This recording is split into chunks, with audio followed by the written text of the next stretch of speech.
micdup. Highlights from Lowlifes.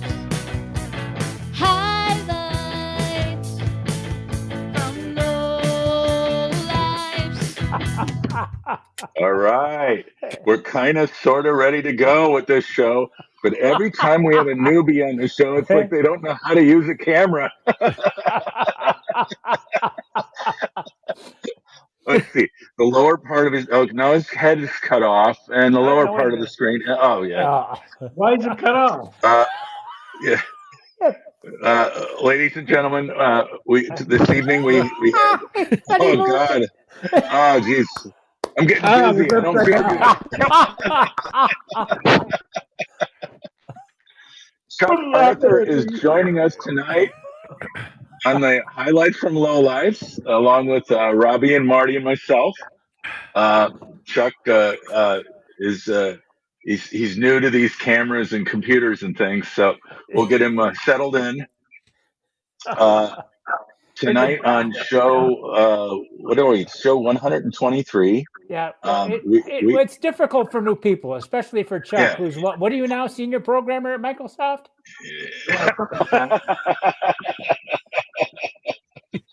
Senior programmer at Tandy, more like it. Tandy, yeah. He's a Radio Shack guy. Yeah. All right. Hey, tonight we are going to talk about something kind of fun. We during the pandemic, some of us played Stratomatic baseball, and we used Negro League players from the old Negro Leagues that operated in the 30s, 40s, and 50s. Some of those players went on to become major leaguers, and some did not. So we became pretty familiar with them. And a few years ago, some of us visited the Negro Baseball Museum in Kansas City. And Bob Kendrick, the proprietor there, gave us a little bit of a tour and a talk, and we learned a little bit more about the museum, which, by the way, got $5 million from Major League Baseball to expand. It's already a fun place to visit, but it's going to become quite a bit bigger with more history and more on display. I heard the Dodgers were going to sign the museum for $40 million with 30 of it deferred. Yes, more than likely. At any rate, we have each formed our own opinions about players that we like because of their history or things that they've done. So tonight we're going to cover our top 5 in that area. And hey, Robbie, why don't you start us off? All right. Well, I'm going to maybe steal one from you guys, and I apologize in advance. Please wax rhapsodic about him if he is on your list, because I'm going to focus on a different angle. As you know, I always like the showmen, the guys with a lot of flair and personality out on the field. And for me, Satchel Paige has got to be on this list. I think he's probably the ultimate showman that's out there on the field. He named his pitches like the B-ball, which was the pitch that he said, "It be where I want it." The bat dodger, the long tom, the whipsy dipsy do, and the nothing ball, which is kind of my favorite. That's the one where he put almost no energy into throwing the pitch, but it was still somehow a fastball that would just blow right by the guy, even though it was a lazy wind up and the arm motion was slow. Satch would do that. Sometimes he'd have his infielders sit down while he struck out the side. I think everything that was good about the Negro Leagues and could capture the attention of white people at a time when that was not okay, but they could barnstorm. He provided the kind of thing that could keep those players kind of prominent and interesting and draw crowds out there. I mean, he's obviously widely recognized as one of the greatest pitchers ever. And then my favorite story about him is post Negro Leagues. The A's, while they were in Kansas City, brought him back for a promotional night. It was purely hype to draw people out to the ballpark. But, he came out and pitched, 3 innings, gave up 2 hits, shutout innings. Yep. He took it really seriously. But as he was warming up, he had catcher Renee Latchman, who we know went on to some managerial success in the major leagues. He had him lay out a gum wrapper on home plate, and he threw like 7 or 8 different types of pitches over the gum wrapper directly. I mean, every pitch, whether it was the slider or the curveball or one of his ephus or whatever it was, the ball traveled right over the gum wrapper every single time. Latchman started telling everybody about it. Nobody believed him. So, of course, Latchman decided to profit and make a bunch of bets with teammates. And sure enough, Satchel went out there and did it again and again and again. And they made a little money together that night. And if you're really interested in more about Satchel Paige, he wrote a book called "Don't Look Back: Something Might Be Gaining on You," My Life and Times. So it's a great, funny book, just like he was, but it covers a lot of the stuff those guys went through in that era. But yeah, Satchel Paige is just one of those guys that draws our attention as outsiders into this world, and then makes us fall in love with it. So, Satch. Yep. All right. Good Very start. cool. Good start. Marty, I know this is a topic near and dear to your heart. Why don't you go next? Okay. Thank you. We'll give Chuck a chance to calm down. I gotta go run and get a beer, man. Go. Bye. Don't let us stop you. No. What if he moves and the camera falls over again?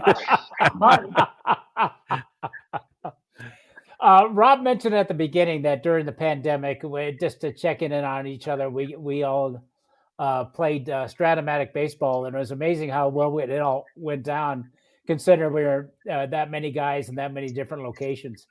And it was a lot of fun. And everybody looked forward to it. And one of the guys that I picked up had some good statistics. Never knew really who he was, and his name was funny. So okay, so but he's still my beloved Turkey Stearns. Turkey Stearns started out playing 18 years in the Negro Leagues, starting in 1923, and ended with the Monarchs, right behind me, in 1940. He's ranked 5th all-time major leagues, 5th all-time, with a career slugging percentage of .616, and 7th in major league season of 348 batting average and led the Negro Leagues in home runs 6 times. The guy can hit. All right, pretty cool. So how does one become a turkey? That's that's usually a bowling phrase from what I understood, but and there's two tales about how he got it. The one that everybody else gave him was that he would flap his arms around when he ran the bases and was very, very, very awkward. His story that he tells about himself is a little more restrained. He just said he had a pot belly as a kid. And I don't remember turkeys with pot. Well, anyway, okay. Well, that's neither here and there. But he began in 1921 and played for 7 different teams during his career. Became a manager in 1937 with the Detroit Stars. As a rookie, he was one of the top players when he burst onto the scene.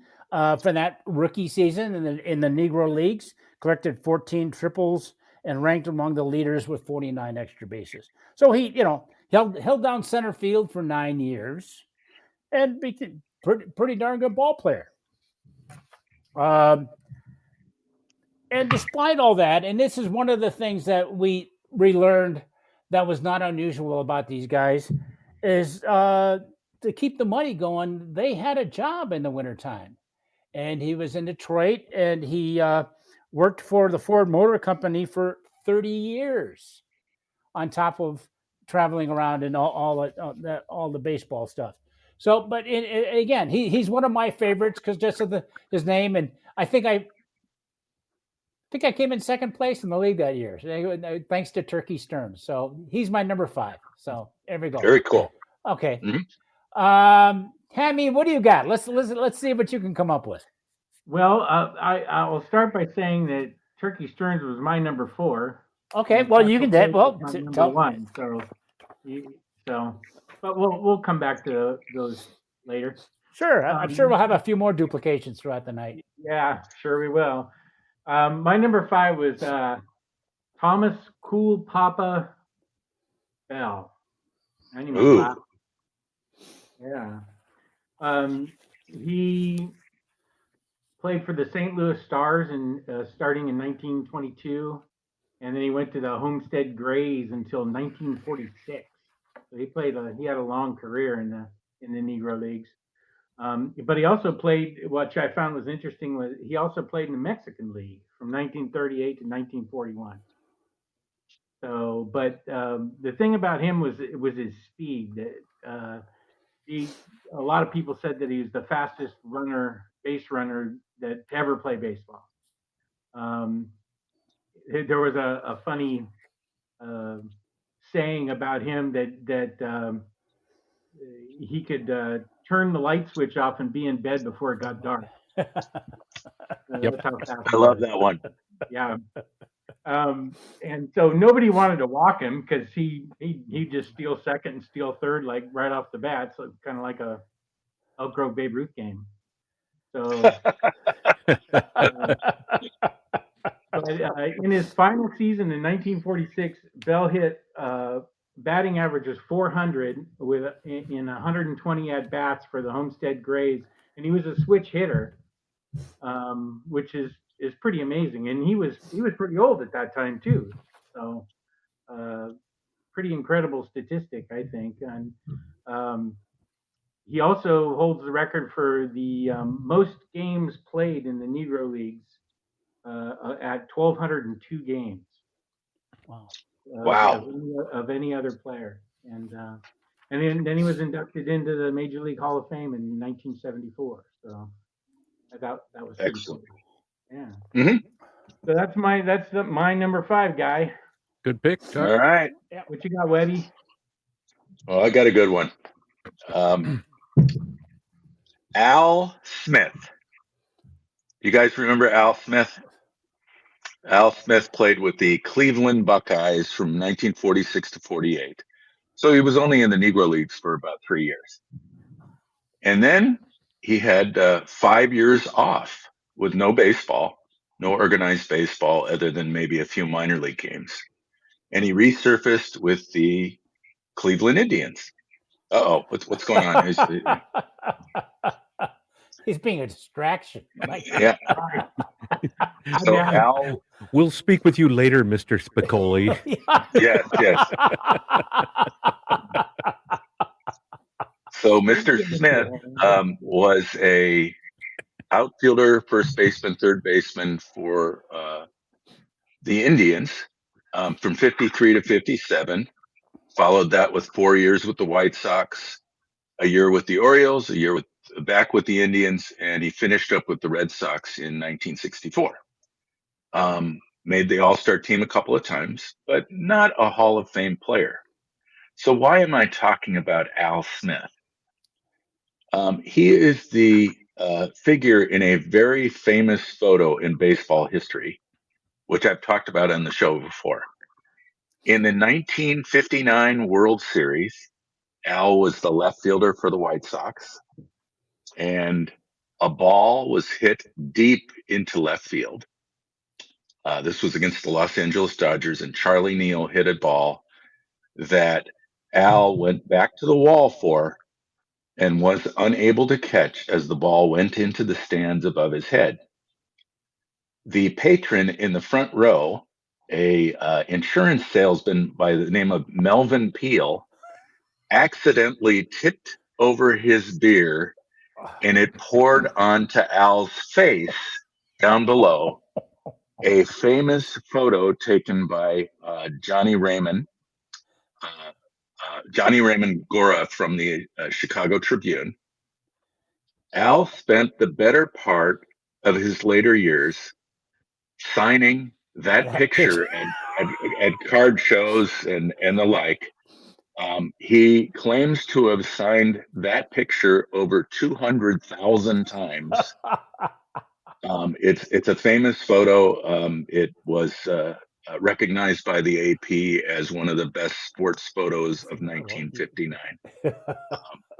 It's a great picture because he is sullen that the ball has gone over his head. He is not prepared for the dousing of beer and it was not a 12-ounce beer. It appears to have been a big boy because he is just soaked after the fact. So look that one up online. So he's my number I 5 will. pick.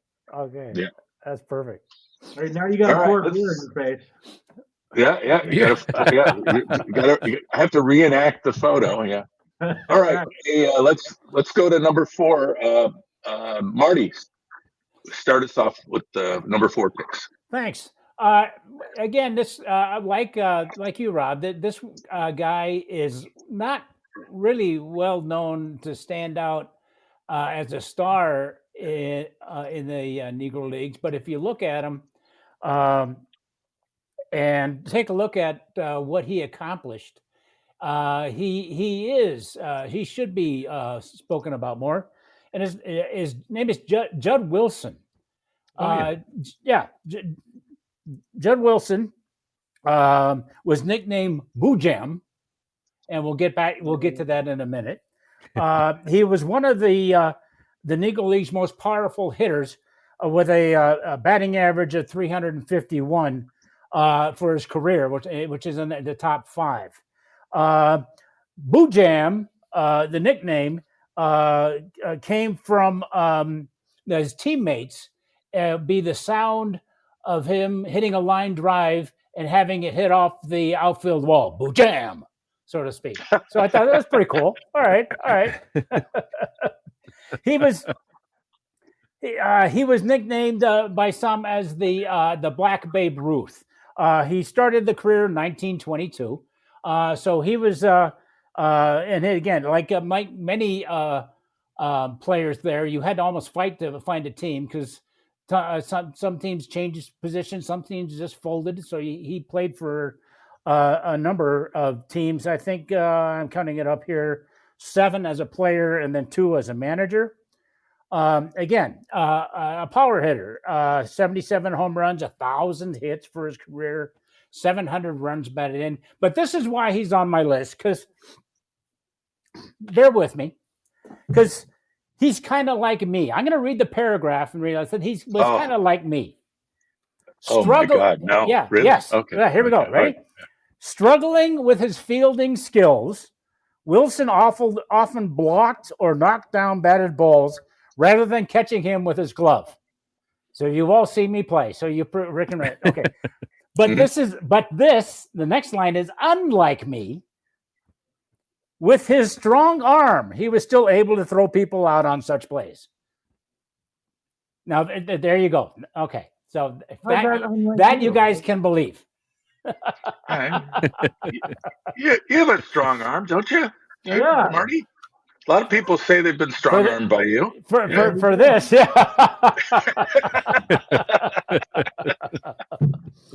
Satchel, we talked about Satchel Paige earlier. Satchel Paige said that that Wilson was one of the hardest people to get out. He had a 375 batting average against Satchel Paige. Believe that? Okay, that's terrific. Okay, but again, one of the things that he doesn't. Maybe it's part of the reason a lot of people haven't heard from him is he was known to have kind of a short fuse. One player mentioned that the minute he saw an umpire, he went maniac. Probably not a good thing. There's an unconfirmed story that his roommate came in one night late, woke him up.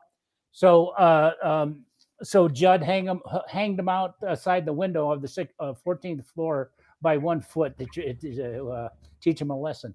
Let us say, you take a look at this guy. He probably from the size of him, he probably said, "Yeah, he probably could." But anyway, Judd Wilson, he's my number 4. Thanks. Nice. Okay. He was in Breakfast Club, wasn't he? Oh, maybe that was somebody else. Judd Hirsch? Judd something? Judd? Never mind. Hirsch. All right. Well, since you interrupted me so badly, why don't you go ahead? I mean, you do your turn. I thought you were done. I am. I just passed it off to you. There you go. That's how this works. Well, Rookies. What are you going to say? Rookies. Well, like I said, my number 4 was the same as your number 5, which is Norman Turkey Stearns, and I had a few more things written down Go about him. ahead. Great.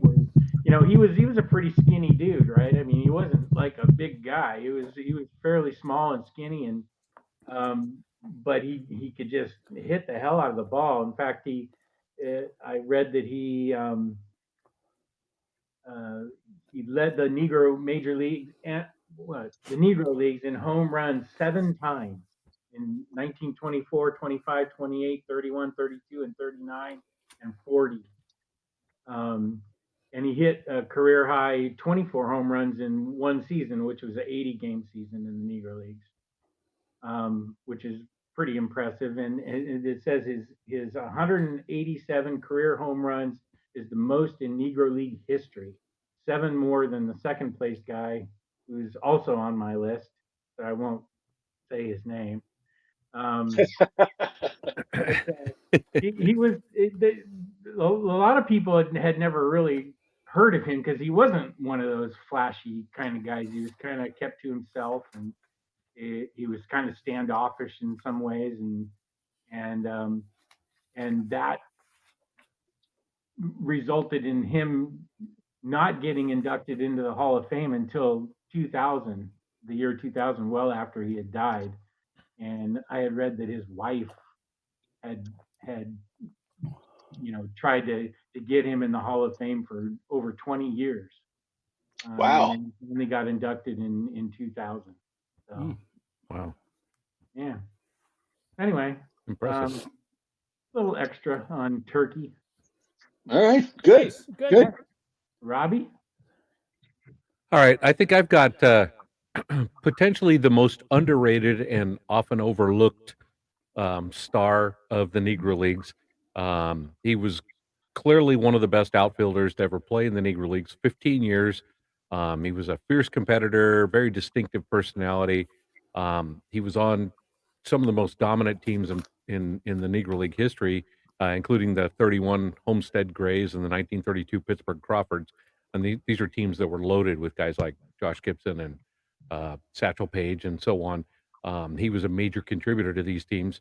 Played 15 years in the Negro Leagues, never hit below 300, and in his final season, he hit 351. So at like 37 years old or something like that. He lifetime batting average of 335. He had that rare 5-tool combination: hit with power, run, catch, throw. He could do it all. And he's also sort of known in the Negro Leagues as the father of trash talk. So I'm sort of drawn to terrible Ted Page because he liked to run his mouth quite a bit and back it up and tear down all the other guys out there and have some fun doing it. The more I read about him, the more I found out he is kind of the Adrian Beltre of his era, where he could be as fierce a competitor as anybody while the ball was in play, and then he could be one of the funniest, most annoying guys possible while time was out. So I'm absolutely drawn to that kind of guy. Terrible Ted Page, they called him. Uh, Again, but with numbers like that, I mean, 351 in your final season. Yeah. I mean, this is a guy that could play. 335 lifetime average, he could play. And just everything I'm reading about it, I think because he was on those great teams with so many great players, he's the overlooked guy, but he's probably the most consistent and solid baseball player out of all that bunch. So terrible Ted Page is my number 4. Nice. Excellent. Excellent. That All leaves right. it to Let me you. finish up. Yeah. I'm going to talk about a Negro League player that I actually saw play live. Who can say that? Yeah. Few. I think all of us. Oh, really? Who did you see play live? Willie Mays, Mays. Yeah. Ernie Banks, Oh, okay. Minnie Minoso. Then. Yeah. So we're going to talk about Hank Minnie Aaron. Minoso. Okay. Oh, yeah. All right. Great. Go. Great player. He So would have been on my Minnie, list. Minnie is he kind of mirrors Al Smith in that they both started on the Cleveland Buckeyes in 1946 and played together for 3 seasons. Minnie was then selected by the Cleveland Indians and began the 49 season with them and got into a lot of games that year, but eventually moved on to the White Sox and played there for a long time. And that's kind of where he made his name. He then went back to Cleveland, back to the White Sox, over to the Cardinals, over to the Washington Senators, and finished up in 1964 with his third and what we thought was final time with the Chicago White Sox. We were wrong. Yes. So, of course, Minnie played professional baseball starting in 1946. He played throughout the 50s and halfway through the 60s. So, when the White Sox were owned by Bill Veeck in the middle 70s, they asked Minnie to come out of retirement. He was a Chicago native at that point, and he did some first and third base coaching for the team, but he also made appearances in 3 different games, I think getting 8 at bats, and actually had a two out single off of Sid Manji on September 12th, 1976, in the second inning of a 2-1 game. So, wow. Oh my God, here's a guy that has now played in 4 decades. Yeah. So, of course, when 1980 rolls around, they decide they need to get him into a game. So in 1980, he pinch hit in a game so that they could say that he played in 5 different decades. Now he's getting into his 90s. Or I'm sorry, he's getting into the later stage of his life. In the 90s, okay, let's try to get him into 6 decades. The Miami Miracle of the Florida State League said, "Oh yeah, let's get you into a game." And professional baseball cracked down and said, "No, you can't do that." But 3 years later, the St. Paul Saints, owned by Mike Veeck, And what they Bill Veeck's son and Bill Murray. Yeah. and Bill Murray. Yes. They had Mr. Minoso come up and do a pinch hitting appearance, and he worked a walk as a member of the Saints. Perfect. So Minnie lived out his life in Chicago. He passed away, let's see, in 2015 at the age of 90, and is known as one of the great Negro League players who had the greatest success in the major leagues. So he's my number 4 pick. You know, Right. I love that pick, and I'm going to take a second here because he was on my list, and so we're going to that way I can adjust my list. This book here, The Great American Baseball Card Flipping, Trading, and Bubblegum Book, I got in 1975. It has been my Bible. This has been with me wherever I've lived in my life since that day when I got it. Here's the hardback version. Yes. This book has traveled with me everywhere, and it has maybe the greatest compliment you could ever give to a baseball player, because this is a lot of it's, there's guys like Phil Linz and Ryan Duran and stuff that they make fun of, but the Minnie Minoso paragraph, I'm going to read it real quick here, is just, if you're a baseball player, this is how you'd want to be remembered. Minnie Minoso played the game the way it's supposed to be played. He did not have the power of a Mantle or the overall talent of a Mays, but he sprayed hits to all field, never swung at a bad pitch, crowded the plate, bunted, stole bases, broke up double plays, made diving catches, and always hit the cutoff man. He loved to play baseball, was in every minute of every game he ever played, and never let up, no matter how one-sided the score. He was what baseball was all about, and as a matter of fact, he is still what baseball is all about, because last year, at an age when most baseball players have resigned themselves to placid careers of fly tying and package store operation, Minnie Minoso was one of the leading hitters in the Mexican League, and by Jesus, I bet he can still do everything as well as he ever did. So that was written in Excellent. 1975. Yep. Yeah. Mhm. So Wow. that's Minnie Minoso. Nice. All right, we got 2 rounds in. What are we going to do now? Oh. Well, it's my favorite segment of the show, and actually, Minnie Minoso, he would have loved this. Did he sponsor it? It's our sponsorship time, and as always, the highlights from Lowlifes on this segment we call "What You Drinking" is sponsored by our good friends at Almanac Brewing, and we are all drinking different beers from Almanac. A couple of people here are whining about how they're out of beer, but they haven't come to get it, so it's not my fault. And I was there yesterday. I didn't get any. yeah, Hear that's that, true. Marty? He's holding our beer hostage. Well, be that as it may, Almanac is one of America's great craft brewers. We all enjoy these beers. I am drinking the Almanac Hugs Hefeweizen. I'm going to have to get another one out here in a second. This is their take on a Hefeweizen. It's very German in style, and if you know the difference, like the American Hefeweizens, like I don't want to name them and disparage them out loud, but it rhymes with Schmoo Moon and Schmidmer. They always put like an orange slice or something in the beer because they got to hide all the flaws that are in the beer. The German beers have that big, rich, full mouthfeel like a Hefeweizen you might get it from an American brewer, but they're much easier going down and they don't sit heavy. The German Hefeweizens, obviously, they invented it, so they know what they're doing. They're outstanding. Almanac makes a beer in that style, so you get the full, rich depth of flavor, but it doesn't sit heavy in you like some of those other beers that I almost named. So that's what I'm drinking tonight. The Hugs Hefeweizen, delicious beer. What are you guys drinking? I got my last, and unfortunately, of the Socks in the Sandbox. Oh yeah, We did a little trip back there a few months ago, and this was their new beer, and I got there a little early, and so I had a couple glasses of this, and couldn't believe what I was drinking because it's advertised as a West Coast IPA, but it goes down real smooth. It's like everything that Almanac does. It's a full flavor. It's a great beer, but just like Robbie just got done saying, it goes down smooth. It's got that little. It's got that. IPA smell. The aroma comes out, but it's not like you're having to chew your beer. It goes down real smooth.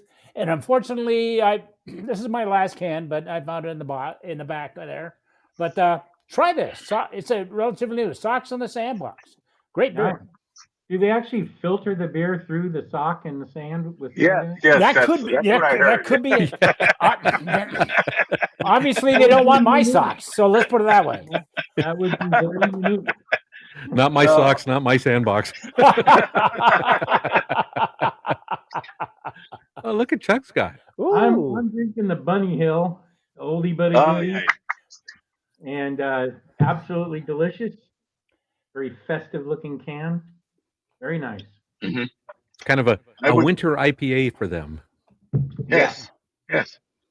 I would drink it if it was even called the Benny Hill IPA.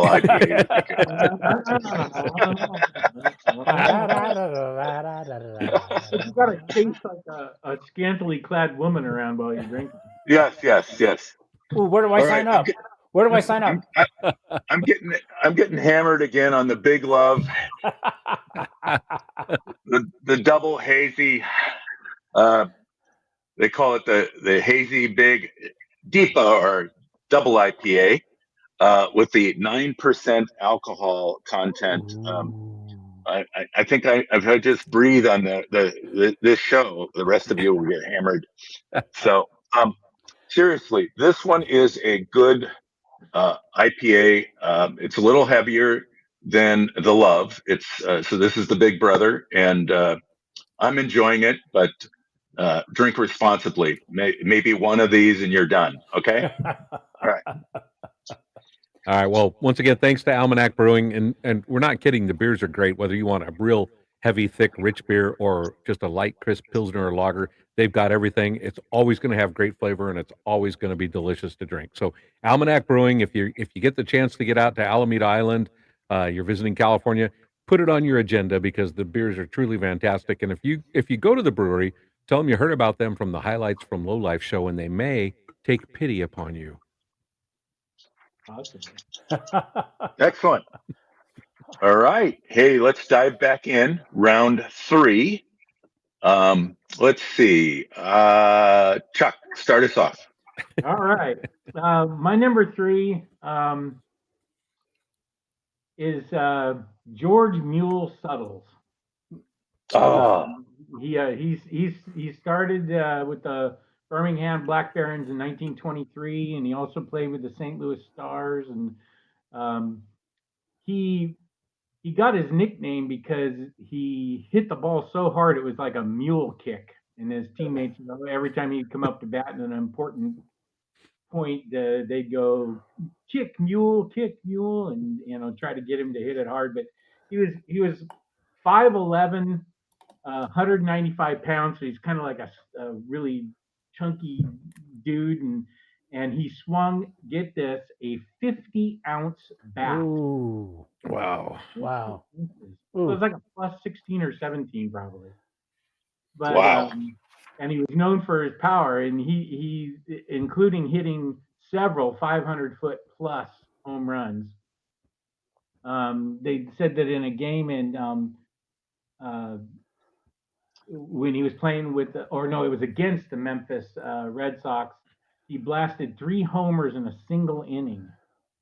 And then one time in a game in Havana, Cuba,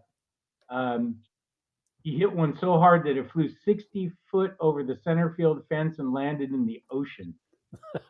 So this was a freaking monster. So the name Suttles is kind of ironic. Yeah. Well, Mule's not though. Yeah, Mule's not, but Suttles is. Anything but. So, but that was just. I mean, the guy was just a massive hitter, and that's what I liked when I read up on all these players and so forth. But he even as big a hitter as he was, he didn't actually get into the Major League Hall of Fame until 2006, well after he had passed. So, but still just a tremendous hitter out of the Negro Leagues. Excellent. All right. Who's up?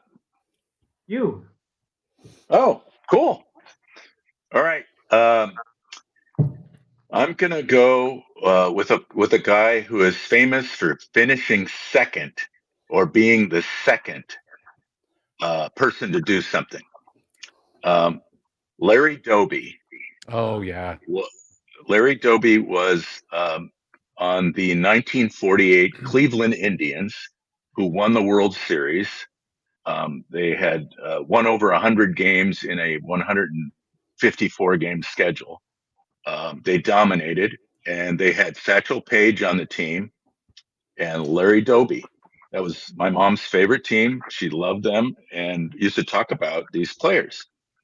So I did some research on Doby many years ago, and he is the second African American to play in the major leagues after Jackie Robinson.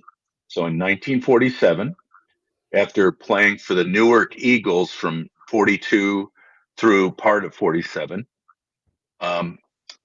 Larry Doby debuted with the Indians and played with them for 8 years. Then went on to play with the White Sox, the Indians again, the Tigers, the White Sox again, and finished up his career. 3 years after his final year in Major League Baseball, he went to Japan and played with the Chinichi Dragons. So you think, wow, that's kind of cool. In 1954, he finished second in the MVP voting. In 1978, Larry Doby became the second African American to manage a baseball team when he became a manager for the Chicago White Sox. Mm-hmm. And he became an executive in the White Sox front office later on. And he was the second man to serve as the president of a major league front office. Second African American.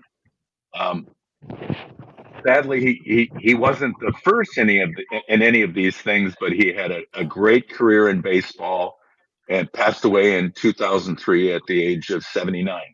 So look him up, Larry Doby, center fielder with the Cleveland Indians. Did you know that in his first game in the major leagues, he batted second? Oh, wow. Yeah. He was a very nice man. I got his autograph at a card show. Very Yeah, nice he was man. a great Very guy. willing to Yeah. talk. Yep. Yeah. All right, Marty, you Okay. number 3 pick. Number 3.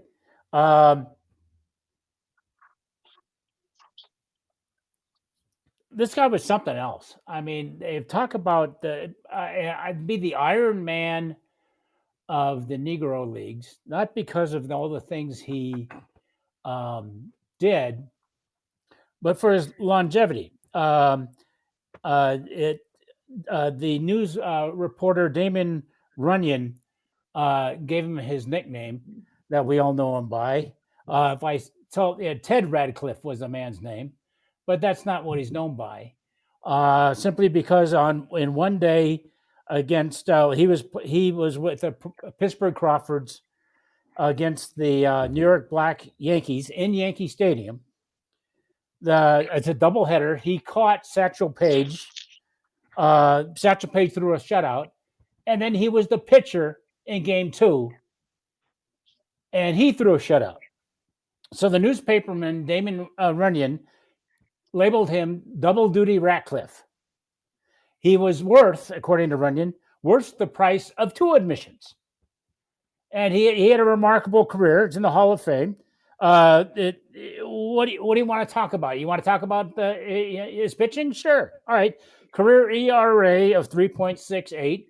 Again, what a 1-2 punch with again, we're working with number 2s now, aren't we? What a 1-2 punch behind Satchel. Career batting average 271.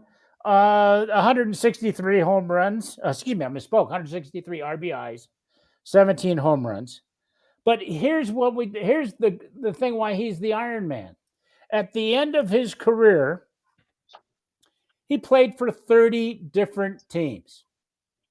Starting with the Detroit Stars in 1928, and ended as far as the Negro Leagues go with the Homestead Grays. He was with the Monarchs again, right behind me.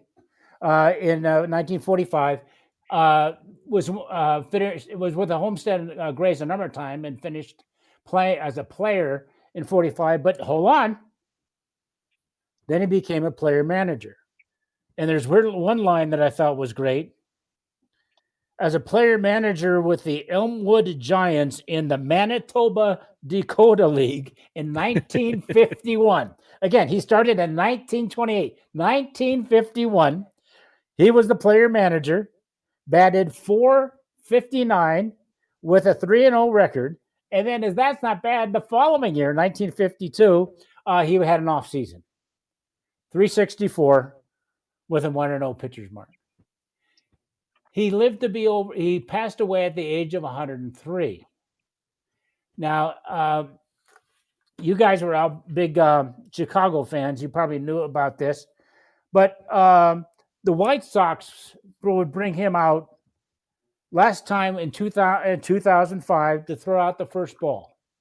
And again, he that's the last time he did it. He did it for a number of years and passed away in 2005. This guy, like I said, did not stick with fly fishing and reading a good book. This guy was something else. And I thought as a tagline, I thought this was kind of funny. Oh yeah, he was very entertaining, but not always reliable.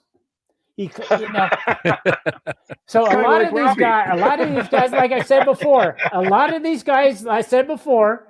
played in the Negro Leagues, and then still needing money had to do something else. A lot of these guys went to Cuba or the Mexican leagues. So here we go. He claims to have seen Fidel Castro with a cigar at a winter game in Cuba, and his observation was the man couldn't play ball very well. But that seems unlikely because Castro would have been 14 at the time. Maybe that's why he couldn't play ball very well. But he was a great player and a great nickname. Double Duty Ratcliffe. He's now number 3. Nice. So, excellent. Okay.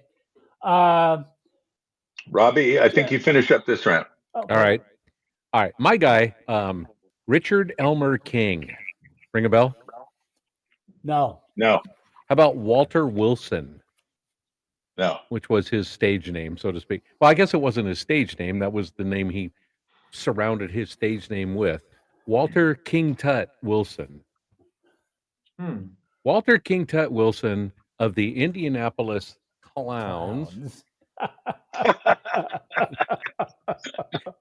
He was one of the showmen. He was so appropriate. He was one of the main guys on the Indianapolis Clowns in terms of the clown part. He was a capable player, not a great player. But you have all seen videos, whether you watch the baseball documentary or other shows on baseball over the years. You ever seen the guy with the oversized first baseman's mitt That was him. playing in a game? Mhm. That's King Tut. You ever seen the guy with the bagpipes playing first base and the guy strikes out and he goes, "Whirr." That's King Tut. You ever seen the guy faking like a complete inning of baseball? That was King Tut. Walter King Tut Wilson. And I think his most famous routine, you've all seen the rowboat. The guy's on the ground pretending to be paddling in a rowboat. That was just part of the shtick that they did. He was so popular that during the time that he played, even though he was like a 250 hitter, with just a few home runs, a few RBIs, nothing special, he was so popular. He was voted to the All-Star team for the Negro Leagues every single season that he played, even though he wasn't a great player. So just being that popular, being that famous for just being an entertainer on the field, which, you know, I'll get into it a little more later with my number one pick.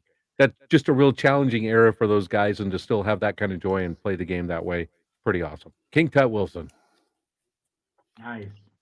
Excellent. All right. We have finished off round 3. We'll go into round 2. Robbie, who starts off? Let's have Marty start this one off. Okay. This man, a little more recognition on that. And again, I forgot who he was with in our fantasy league, but I got my ass kicked pretty consistently. That's why I finished second. Anybody had owned Oscar Charlton at any point? Oh, yeah. No kidding. got crushed. His his name was Oscar with all the nicknames. You know, why not him? So, but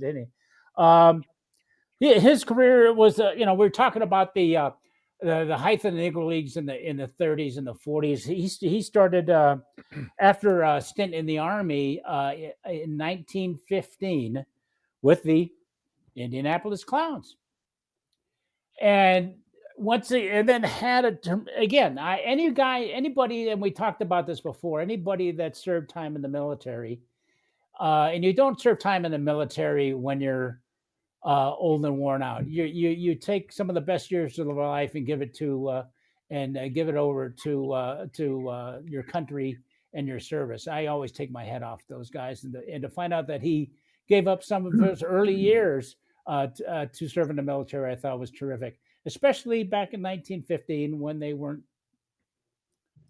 treated so well back in the military. But sure enough, there he was in the Philippines.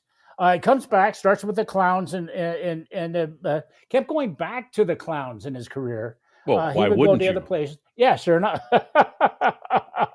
3 stints. Again, in those days, there wasn't really contracts that lasted more than the season. And you hear that you're playing a game and you hear the guy on the other side's getting a little more, so you go. So he played for a handful of teams. Just crushed the ball wherever he went. Over a span of 9 seasons from 1920 to 1941. And I know that's a little more than that, but 9 consecutive years, over 361. And I'm going to come back to him in a minute after the end of this. But and then at the end of that, became a manager, and he managed till 1954. He started an umpiring school later in his career. I mean, this man he really cared about the game. Not what he can get out of it, not too much fame and fortune, but what could he give for the game? Hornus Wagner had a quote. I've seen all the great players in the years, and I've always been around, and no one was greater than Oscar Charlton. Oscar Charlton, this is again double duty Radcliffe. Oscar Charlton was a Willie Mays before there was Willie Mays, and after his death, Radcliffe says, except for he was a better fielder, a better runner, and a better hitter than Willie Mays. So that tells you something about him. And the Hall of Fame manager, John McGraw. If Oscar Charlton isn't the greatest ball player in the world, then I'm no judge of baseball talent. So, number 2, Oscar Charlton. Great pick, Marty. Excellent. Yeah. Thank you. Webby? You gone in this round? No. Cool. Let's see. By all means. I'm going to go with my favorite player from my Stratomatic League, Martin DeHigo. Yay! You mean where? Okay. Where did he go? Where did he go? Where did he go? Okay, so those of you listening or watching, Chuck's getting bored again. Martin never played in the major leagues. He started in the Negro Leagues in 1923 and played fairly consistently through 1931. Took 3 or 4 years off, played in 1935. Took 9 years off and came back and played in 1945. Very strange, but I think the issue was they weren't making enough money as baseball players, and sometimes life circumstances and family were more important, and they had to go make some cash. But Martin DeHigo is considered to be one of the greatest all-around baseball players of all time. He batted .307 as a hitter, playing every position on the field except for catcher. And he also was an excellent pitcher, amassing a record of 27-19 with an ERA of 3.30 during his time as basically a backup starting pitcher and relief pitcher for his teams. He played most of the time in the Negro Leagues, but he did spend some time in the Latin American leagues. And the really interesting thing here is he is one of the only players in baseball history to be in 4 different Hall of Fames. So he's in the American Hall of Fame, the Cuban Hall of Fame, the Mexican Hall of Fame, and the Dominican Hall of Fame for baseball. Wow. And in just as recently as last year, he was selected by a committee of journalists as the pitcher for the Mexican League Centennial All-Time Team. So this is in the history of Mexican baseball. They considered DeHigo to be the best pitcher that came through there. He is talked about to this day by a lot of the faces of the game. Johnny Mize once said he's the only guy I ever saw who could play all 9 positions, manage, run, and switch hit. And I go, he managed? So I went back and looked, and yes, he was a manager, sometimes just a manager, but other times a player manager, and amassed a record of 58-51 in the games that he managed. So everything he did, he was good at. So he's my number 2 pick. Right. Good pick. Who needs to go in this round? You, Robbie? Nope, that was me. No, Chuck? Tammy. Chuck. All right. Yeah, my number 2, I had a hard time trying to figure out the 1 and 2 position here, and I'm the more I read about this guy, the more I'm thinking he's my number 1 guy. But I've got him listed under number 2, and you know, like DeHigo, he played in the Negro Leagues quite a bit, obviously, and he also played in the Dominican, Cuban, and Mexican leagues in the late 30s and early 40s. And he was he never played in the major leagues, but he became the second Negro League player to be inducted into the Hall of Fame in 1972, along with Buck Leonard. But Josh Gibson, just a Yep. tremendous catcher and power hitter. They called him the Black Babe Ruth, but a lot of people who saw him play said that Babe Ruth should have been called the White Josh Gibson. He was just a really good hitter. He led the league in home runs and RBIs from 1933 to 1938, and he was when Major League Baseball in 2024 announced that it integrated the Negro League statistic records. That gave Gibson the highest single season major league batting average of 466 in 1943 and the highest career batting average of 371. Yeah. Wow. Which is just absolutely amazing. He never got to play in the major leagues, but he would have been one of the best, up there with Babe Ruth and a lot of the other players. So, but he the other thing I had read about him was, he played, I think, until 1946 or something like that, or 45 perhaps. But he was diagnosed with a brain tumor in 1942, and he unfortunately died of a stroke in 1947. He's only 35 years old. Mm-hmm. But the second Negro League player to be inducted into the Hall of Fame, though, in 1972, which is, I mean, this guy was, a lot of these Negro League players, they played well into their 40s. Yeah. Like Satchel Paige, for example. Yeah.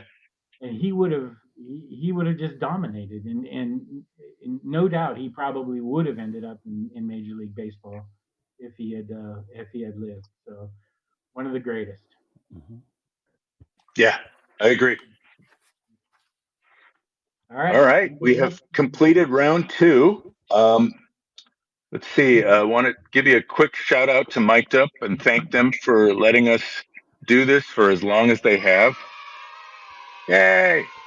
For those of you watching our shows on a regular basis, please participate. Hit that microphone at the bottom of the screen and you'll get a 30-second countdown. While the countdown is going on, that is your chance to leave us a question or a comment, which we will play on the air. We promise not to embarrass you very much. Sure. But we would love to hear from you. We are not experts in what we're talking about. Most of the times it's our opinion, and we want to hear your opinion. So please jump in and let us know what you think on these topics. We've got some shows coming up with guests.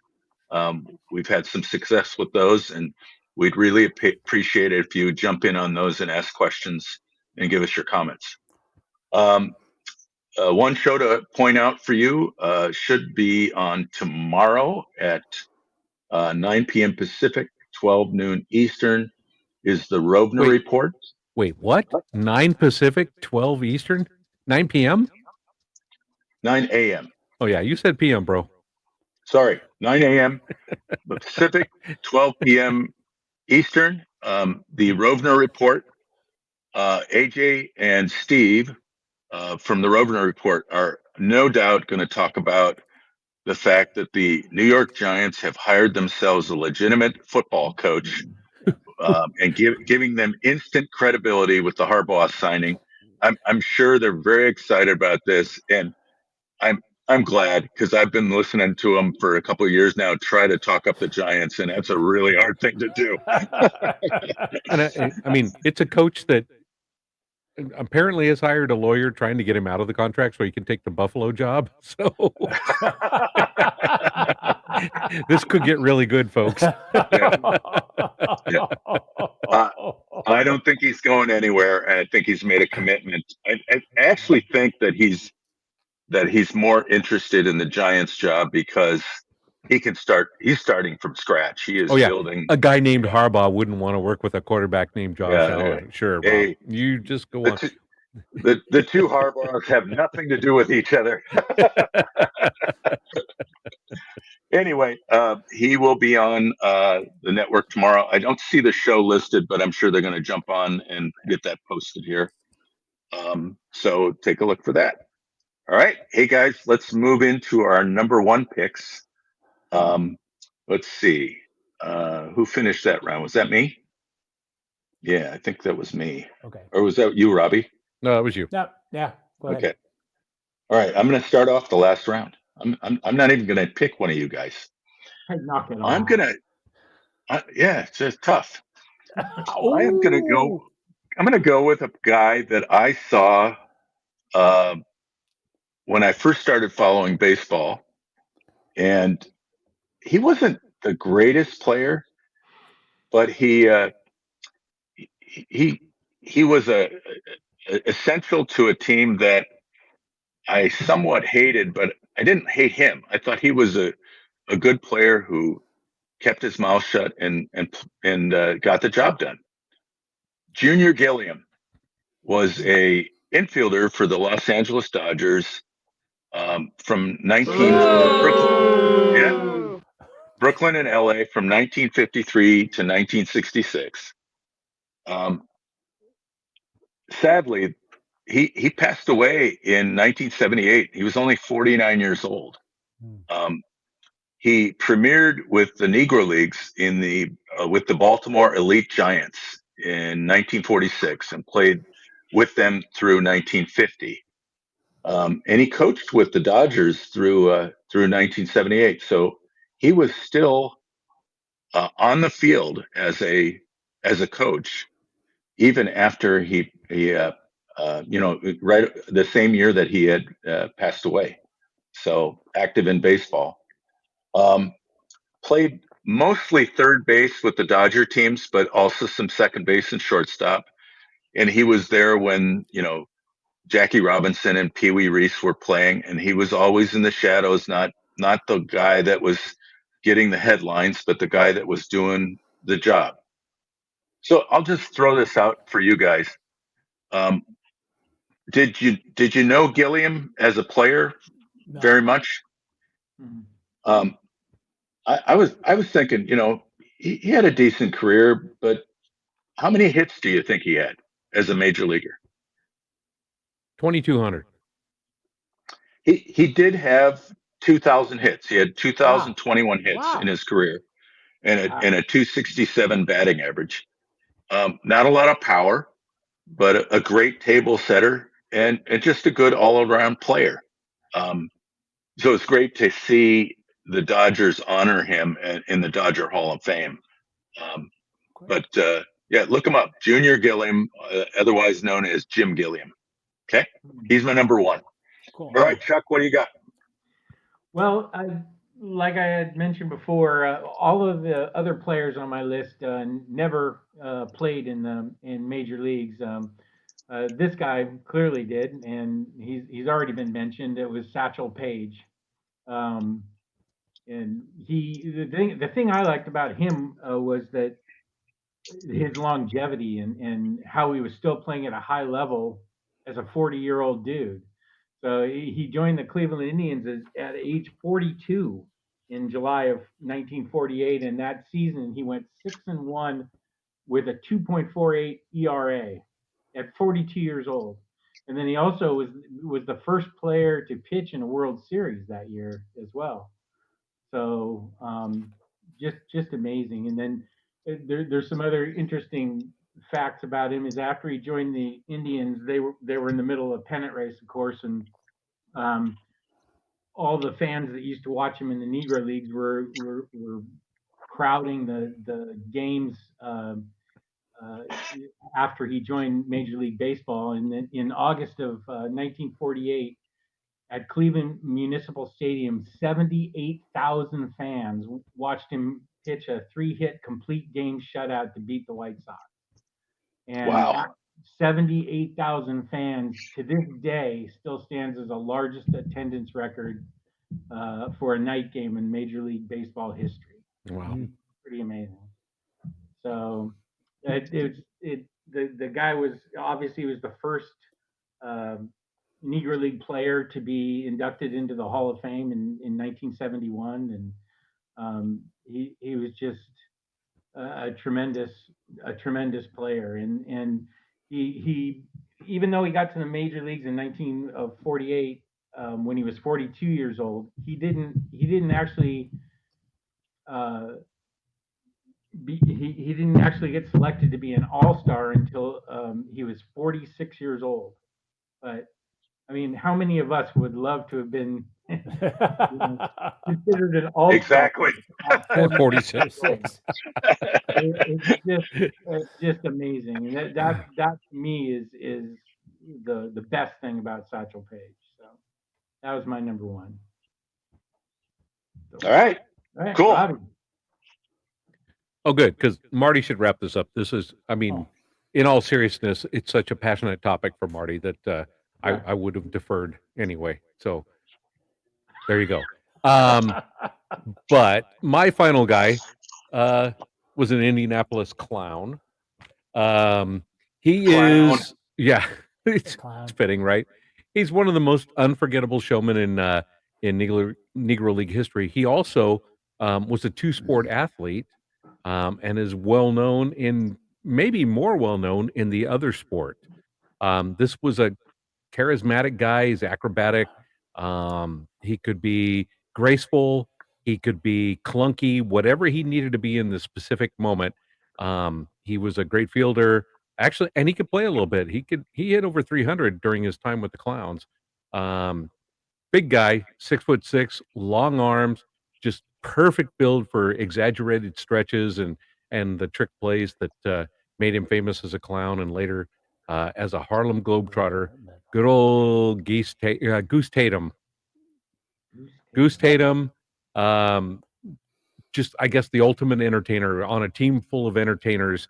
The guy just was charismatic, would draw the crowd's attention. When we were at the Negro League Museum, I was watching some of the stuff. Like you've seen guys, like 3 or 4 guys playing pepper, where they're doing all the stuff and the ball behind the back and flip it and the fake toss, and the other hand makes the actual throw. He did the entire pepper routine by himself on this one video that I watched there. Like what it takes 3 guys to normally do, he did by himself. It was absolutely enchanting and amazing. And I know it was very weird for the Clowns because you know they were black, so the white people saw him as kind of a comedy thing, and they passed him off as they are nothing more than that. And the black community looked at them as kind of stereotypical and all of that. But I mean, they could play ball and they could entertain, and so they were in a real gray area. There was places that I read about when they played that they were, despised by both communities. So they'd play the game and then just have to leave and go 100 miles to get away from there before they could find a place to stay and do all that stuff. I guess a goose. Sorry, Geese was my era of Globetrotter. Goose was the original, but they'd get down the road, and he's the guy that would keep everybody's spirits up on the team, kept them, ready to go, ready to entertain every night, never let anybody get down over the challenges that were thrown at him. And of course, he went on to all those great years with the Globetrotters, and then passed the mantle to Geese Tatum. But it's fascinating to look at the stuff about the Clowns and how much of it is centered around Goose Tatum and at the Negro League Museum. So he's my number one guy. I just enjoyed learning about him and watching all that stuff. Nice. Cool. Marty, bring us home. Okay.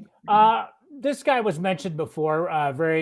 Chuck did a great job of talking about the highlights in the career of Josh Gibson, and he's my number one. Simply because and Chuck did a great job of hitting all the highlights about him and his unfortunate passing way too soon. But he was a 12-time All-Star, 2-time Negro League World Champion, 3-time Negro League batting champion, twice Triple Crown champion. Yeah. He's in the Washington Nationals Ring of Honor. He's in the Pittsburgh Pirates Hall of Fame. There's a great picture of me with in the park in front of the Pittsburgh Stadium. There's a giant baseball with his name there, and I'm honored to be pictured behind it. Also, there's something on my wall, and I took it down just for this, and it's going to be hard to see, but this is the picture of the 1931 Homestead Grays. So on that are the 4 of the 5 people I described. Judd Wilson, Double Duty Ratcliffe, Oscar Charlton, and Josh Gibson. Ted Page is in there too. Hey, Terrible Ted. Terrible Ted's right there. It's hard to see, and I apologize. But that is one of the again, the pride of my baseball wall. But here's the funny thing. Well, I got 2 points real quick. In 31, they played league games and a lot of barnstorming games. So to get all the statistics from that for that season is difficult. But the best they could determine from baseball analysis, this team in that year had a record of 143, 29, and 2. And that's an 8.828 winning percentage. Unbelievable. But here's the story here's the great story of the Negro Leagues. The following year, Oscar Charlton was the team manager of the Pittsburgh Crawfords, not the Homestead Grays, the Pittsburgh Crawfords, whose roster included Josh Gibson, Sancho Page, Judy Johnson, Ted Page, Judd Wilson, and Doubleday Radcliffe. You had to go where the money was. So Yeah. And then in 1932, the following year, and of course they kicked ass on that team too. Surprise, surprise. Yeah. But again. All right. Hey guys, I don't mean to rush us along, but I think micdup has a show time limit, and we're pushing it this time. No We kidding. better get to our calls. Yeah, Robbie, let's play in our calls. Jason Wood. Hey guys, Jason here from Romantic About Baseball. Loved having Rob on my show recently, and I love the talk about the Negro Leagues. Great stuff. It's overlooked. They need more attention. A great shout out to the Josh Gibson pick. Josh is definitely one of the most overlooked players.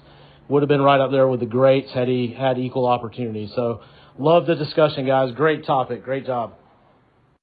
All right. All right. Nice. Thank Yeah, you. Jason is kind of in charge of a group of baseball-related podcasts called Romantic About Baseball.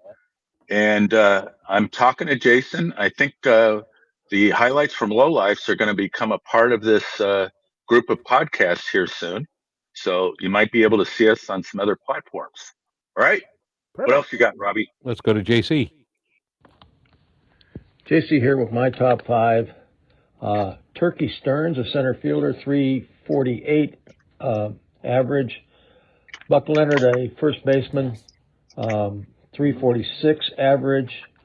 Cool Papa Bell, who could turn out the lights in his room and be tucked into his bed before the room got dark. The others coming up.